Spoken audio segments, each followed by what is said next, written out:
As investigations continue into the crash of the Air India Express flight in Kozhikode, several questions are being asked. There are not very many answers at this stage, but the investigation process is well and truly underway. But this is obviously an incident which has shocked many across the country, and the issue of air safety is very much foremost in the minds of many, not least of all the Director General of Civil Aviation, Mr. Arun Kumar. Thank you, sir, very much for being with us. This aircraft was landing in poor weather conditions, is that right? Before we go to that, let me express my deepest condolences for the lives we lost there. It is extremely unfortunate that the event happened. For the aircraft, in fact, it's a Boeing 737, as you are aware, it was coming from Dubai, tried to land first from one end of the runway, could not land. Weather conditions, the visibility was 2000 meters, which is not very low, which is reasonable. It can land in 2000 meters visibility. However, it was drizzling, a mild rain. Rain was also not very heavy rain. Nonetheless, he could not land from one end of the runway. Then he went to the other side, and the ATC facilitated. And then he tried to land from the other side of the runway. He landed. It appears the touchdown was slightly late, and the preliminary information suggests that it was beyond 3,000 feet. It's a 9,000 feet long runway, Calicut. Earlier it was 6,000, it was extended to 9,000 feet. So after touchdown, it went beyond the runway, went into the runway and safety area, and beyond that around 10 feet. And obviously with the impact, it broke into three parts. Yeah. So further on, the investigation began in right earnest. The good part was that the rescue operation started immediately. Yeah. Within 5-10 minutes of time, everybody was mobilized, the sirens were sounded. And so we'll talk about all of this, but I just wanted to understand these moments, the critical moments as they were.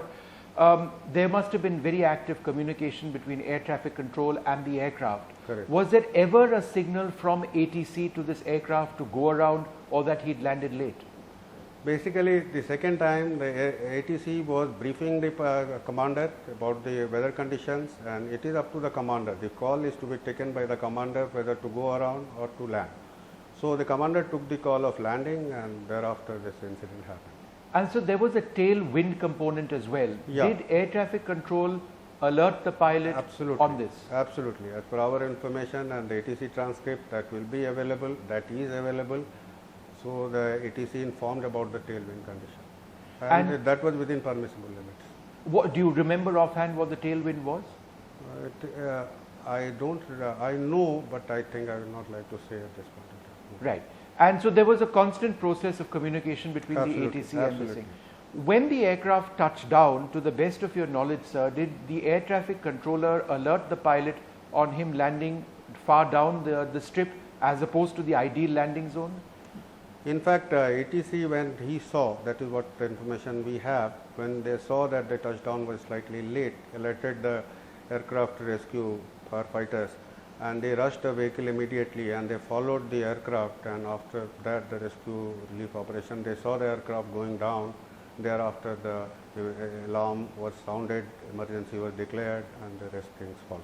Was there any communication between the aircraft and air traffic control? This we will get to know because the cockpit was recorded post the impact. Because the investigation is on, and both flight data recorder and cockpit voice recorder has been retrieved.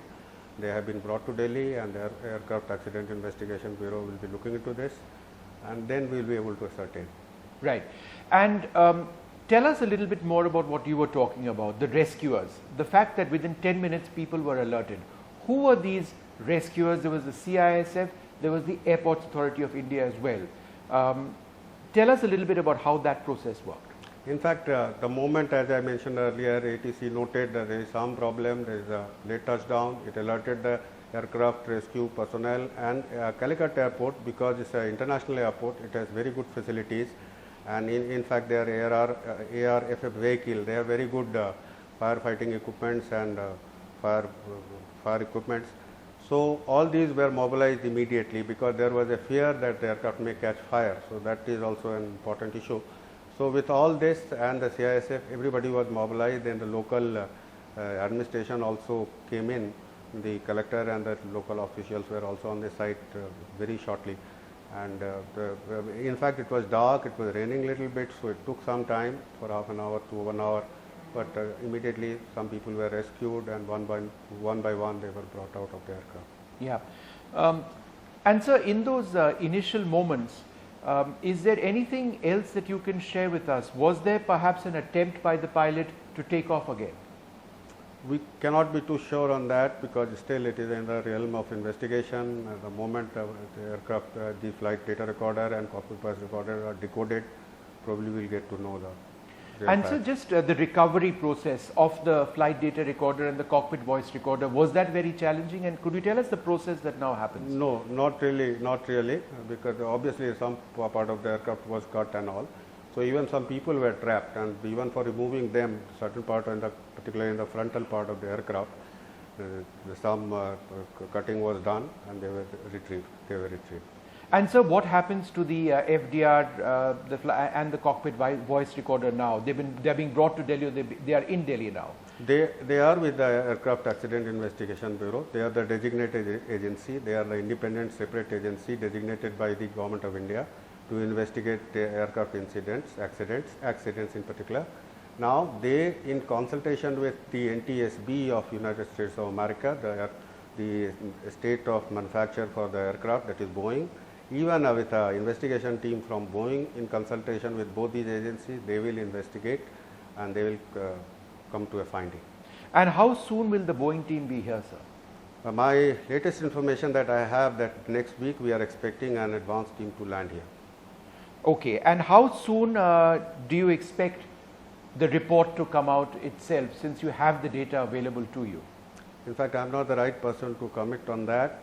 I think AIB chairman should be the right person. Nonetheless, I guess because investigators, some clue we will get to know soon, maybe few weeks time. Okay, hopefully. So it will not be a very prolonged sort of process lasting months. You are optimistic that it would be out perhaps even in a month. Would that be fair? Let's see. Let's see about that. So let's talk a little bit about the airport itself. As you know, there have been questions which have been raised on the tabletop layout configuration of this. Is a tabletop runway safe for flight operations in weather like this?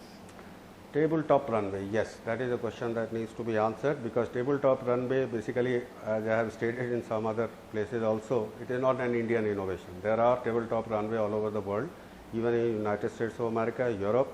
Tribhuvan International Airport, that the Kathmandu main airport, is a tabletop runway. Nepal too, there are too many tabletop because there are hilly terrain and all.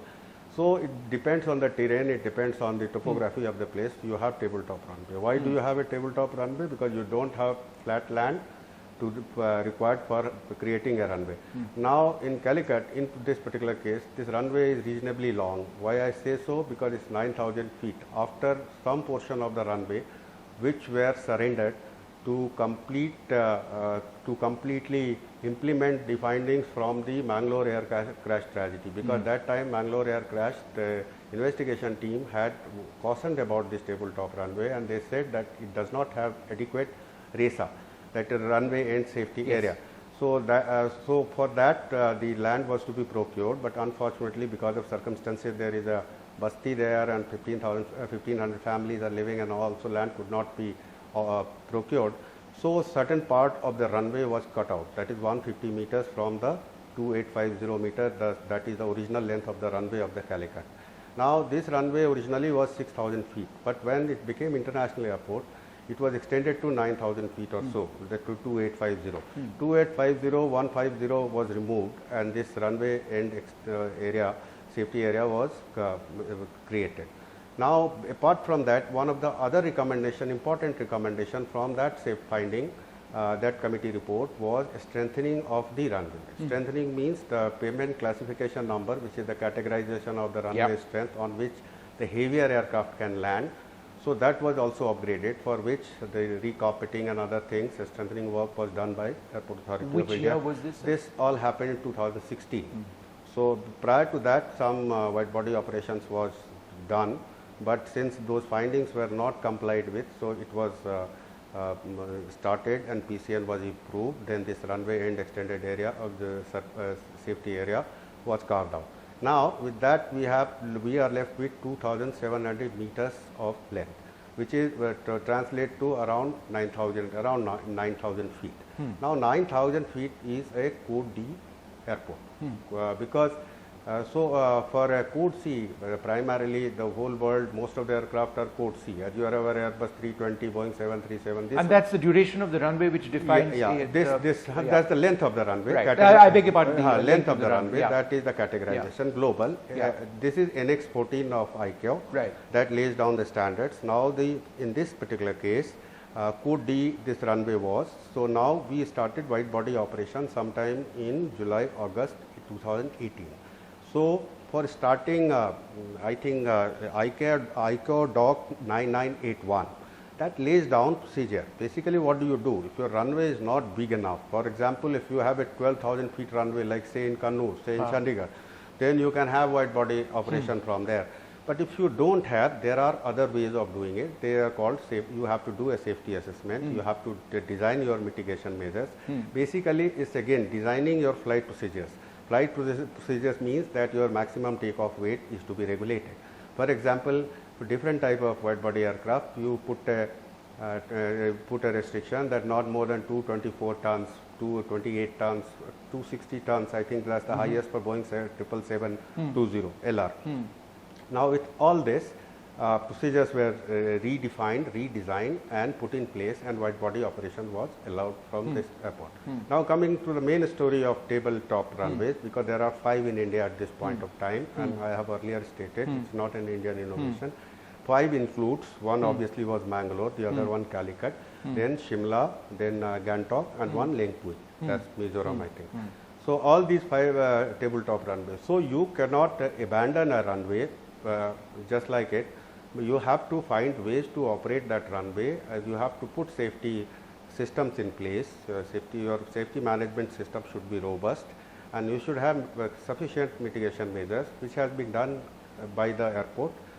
And but so one point over here, an arrestor barrier hasn't been installed. I tell you, arrestor, there are 2 things. Arrestor barrier, some arrestors 72 meters or so in the end of the runway, when this 2850 was reduced to 2700. Some around 72 meters of the arrestor soft earth is there. So this is what my information is. 72 meters arrestor barrier. This is soft earth. Then there is another thing. This is the arrestor that normally in a smaller aircraft, for Air Force aircraft and all, which you will hear in the Air Force bases and all they have, but that is not for wide body aircraft. That is a bigger aircraft. It doesn't. Does that technology not exist for bigger aircraft? Bigger aircraft. It doesn't exist. It doesn't. So it is used for smaller aircraft. So in certain cases, it has been used for, like Air Force mostly, you will have those kind of things, like a smaller aircraft, you can halt them. But for bigger aircraft, you need more ground. So now, even in this case, we are exploring, because after this event, obviously all of us are shaken and we are all concerned. So we are exploring the possibility of extending the runway further. So maybe we are able to extend it a little more. So whatever limitation that we do have right now, for example, we are 9,000 feet, maybe we go up to 10,000 feet. So we'll make it more safe.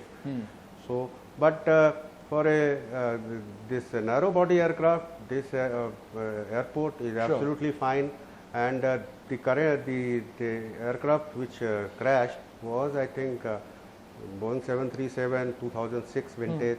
More recently, I mean, it's not a very old aircraft. Yeah. So I didn't ask you this one very basic question. Do you believe the pilot should have diverted in a situation like this? Again, it will be premature for me to infer any such thing, but for the all I can say, I mean, it's a pilot's call. It's a pilot's call. It's a pilot's call, and his decision is final. I mean, obviously, he was convinced that he will manage, even if it's a late touchdown, because normally the aircraft should have stopped. It should not have gone beyond the runway. Unfortunately, that did not happen, and we lost some lives. So, but then it cannot be said at this point of time. After once we decode the cockpit voice recorder and flight data recorder, probably will be more reasonable in our assessment. So there's this other rather startling information which has come out that at least one of the patients, not patients, one of the people coming in was COVID positive, and therefore there is now a precaution being taken among all your crew over there, whether it's the rescuers, the CISF, to quarantine them. Can you share any details on this? No, I have also heard about that. One person has been tested and has been found COVID positive. Maybe he was asymptomatic, and when they were boarding him, probably that time he did not exhibit any symptoms, and now he has been detected. So they have all been quarantined. That is the information we have. Everybody, even the rescue relief, whoever was involved, have been quarantined. And is that affecting your operations presently? The operations have begun. The good news is the operations have begun. In fact, we have very limited operation, mostly Vande Bharat and those kind of flights. So we are not doing regular operations. And Calicut is a very interesting airport. Calicut, Trichy, they have more international arrival departure than domestic. So they don't have much domestic operation.